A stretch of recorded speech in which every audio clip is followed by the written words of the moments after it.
right, in this video we're going to go through and look at the inventory center.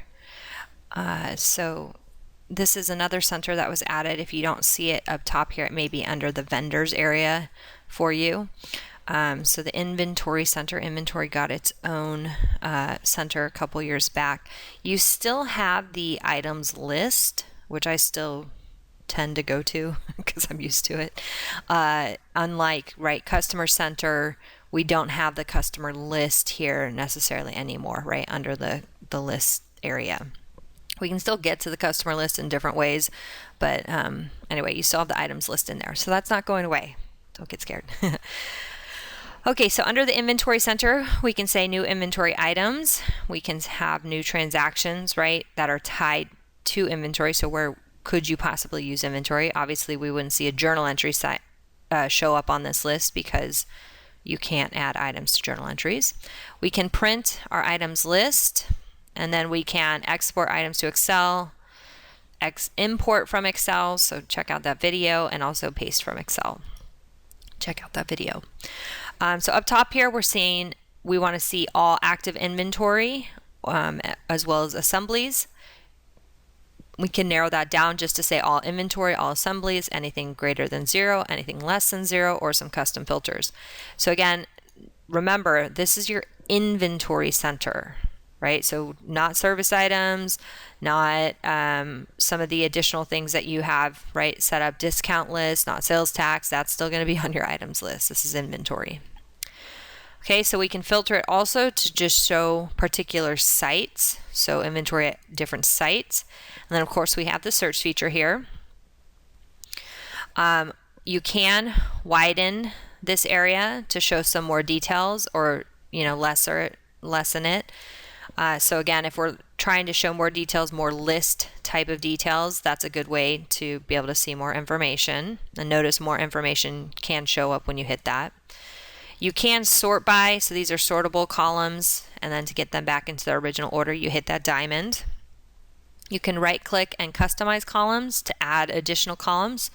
Again, when you think about adding additional columns here, we're talking about list data. So if you edit the item, what data shows up there, right? So that's going to be the available columns here. You can add custom fields to these available columns. Okay. All right. So when I click on one particular item, it's going to show me on the side here information for that item. Notice I can, make it wider, smaller, taller, shorter here. So it is loading data. So again, if it takes a second, sometimes just realize that it is loading data for you here. So what this is showing here is, my inventory part 5029. I'm looking right now at only sales orders and only open sales orders for this transaction. If I want to see all transactions where this item is involved, I can say all transactions there. Okay. If I needed to drill down on a particular transaction, I can double click on it, open it up. I can also right click on the customized columns here and add some additional columns here as well. Okay, and again, these are columns tied more at the transaction level. What was the sales rep on that transaction? What was the ship date on that transaction? So more transactional level details added there. Okay. We do have bins. So this is showing us quantity on hand by bin for this particular. So if you are using multiple warehouses or are using bins, if you're not sure on how to use that or how to turn that on, make sure to give us a call. That is a different level subscription, right, of enterprise that you're using. So we can make sure to help you out with that. Also, we have other videos on how to set it up. Okay, and then we have some notes fields in here, so we can add some additional notes when it comes to this particular item, right? So add a time and date stamp. Never, or item is being sunsetted, right? Or whatever it is. Okay, now notice that this is an area in QuickBooks where we don't have a pinned note. So unlike some of the other centers. So I started down here because there are minimal transactions down below here. Oh, one thing to note too. So if I did need to add additional columns, then what I can add here, I can view it as a report. right? And then add additional columns. There are a lot more columns I can add this way. Okay. All right, so I did want to come back to up top, because up top here, unlike some of the other centers where down below has a lot of information, the up top area has a ton of information for us. Okay, and you can see, I can scroll down here. So first of all, again, as I click on to different items, it's going to give me different information. So this is the name, description, preferred vendor. If I need to edit any of this information, I can just write or double click on it to edit. Right, I'm going to buy it from this person now from now on. So when I say OK, it changes to preferred vendor there. It has my reorder point, minimum and maximum. Again, the maximum is an enterprise level. Reorder points, make sure to watch the video on how to set up inventory items. Quantity on hand, and this is going to be for all sites.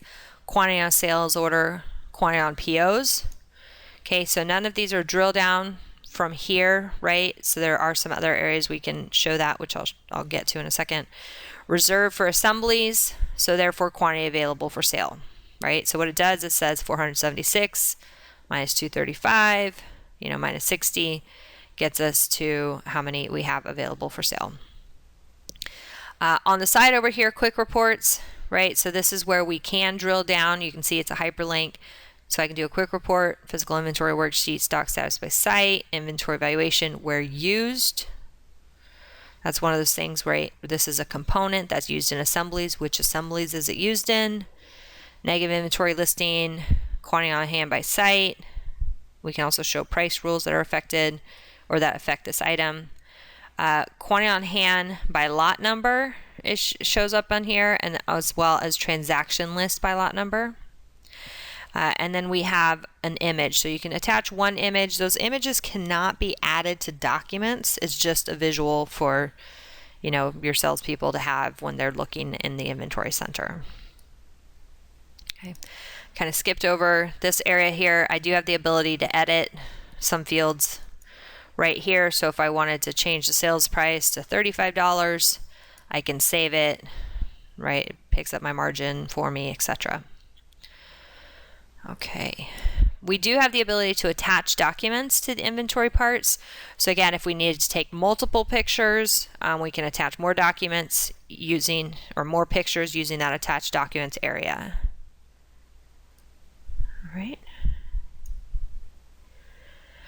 All right, so the inventory center is very helpful.